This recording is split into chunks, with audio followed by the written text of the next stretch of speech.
Գետերում գարնանային վարունների մեծությունները պայմանավորվում են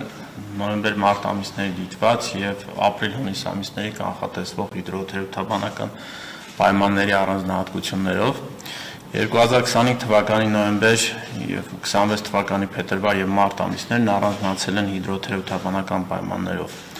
Այսպես 2025 թվականի նոյեմբեր ամիսը եղել է երկրորդ ամենատաք եւ 4 նոյեմբերը սկսած 1935 թվականի դիտարկումներից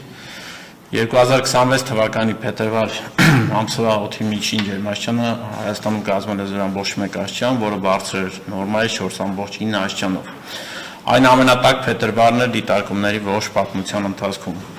Փետրվարը նաև տեղում առատ էր, տեղումների ամսական քանակը կազմել է 78 մմ, որը կազմում է նորմայի 206%-ը։ Այն հանդիսացավ երրորդ տեղում առատ փետրվարը սկսած 1935 թվականից։ 2026 թվականի մարտ ամսվա օդի միջին ջերմաստիճանը Հայաստանում կազմել է -0.3 աստիճան, որը նորմայի սահմաններում էր, նորմայից փոքր ինչ ցածր 0.2 աստիճանով։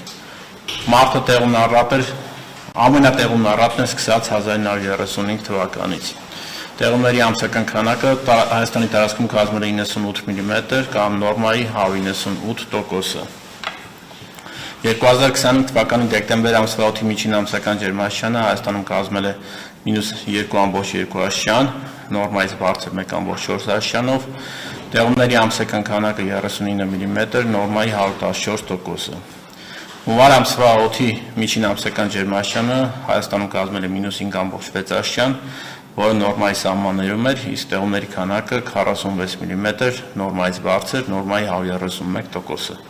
Եթե ընդհանրացնենք նոյեմբեր-մարտ ամսվա դիտված հիդրոթերապևտաբանական պայմանները, ապա դրանք 2026 թվականի գարնանային վարունների հոսքի ձևավորման վրա կունենան նորմայից բարձր ազդեցություն։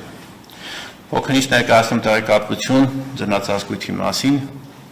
2026 թվականի հունվարի 3-րդ տասնօրյակի դրությամբ Հանրապետության ամբողջ տարածքում բացառությամբ առանձին ցածրադիր հատվածների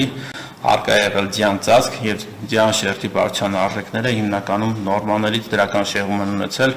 կազմելով նորմայի 130%-ը, իսկ որոշ կայաններում բավական բարձր են եղել նորմայից, օրինակ Ապանում կազմելով նորմայի 172%-ը, Գավառում 204%-ը, Ամբերդում 163%-ը։ 2026 թվականի մարտի 3-րդ տասնօրյակի դրությամբ Հանրապետության տարածքում ձնածածկ առկա եղել հիմնականում 1700 մետրից բարձր շրջաններում, Արագած բարձր լեռնային կայանում ձյան շերտի միջին տասնօրյակային բարձրությունը կազմել է նորմայի 157%-ը։ Այսօրվա դրությամբ ձյան շերտի բարձրությունը Արագած բարձր լեռնային կայանում կազմում է 311 սանտիմետր,